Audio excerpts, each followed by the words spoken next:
We saw a higher day in row crops and hogs. Michelle Rook tells us why in Markets Now.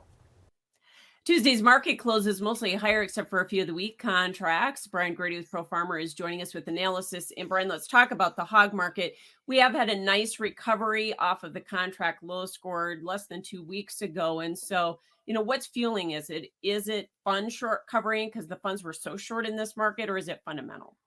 Well, the fund short covering got us started, and now the traders are building in premiums and pretty aggressive premiums into summer month contracts. And so I think that the critical thing here is that we see the cash index, which is rising seasonally, start to put in some stronger gains on a day-to-day basis. So we're going to need that for the futures to build those premiums and extend to the upside. So that's the critical component as we move forward.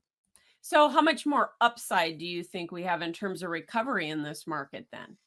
Well, so the seasonal low was deeper and came later in the year than what we anticipated originally, and so I anticipate that that'll probably be the case. We've just kind of shifted the cycle back some, and so probably have rally potential sometime into that maybe mid-July timeframe, maybe even a little bit deeper than that. We kind of have to see. Demand will play a key role in that as we tighten up the supplies just from a seasonal standpoint.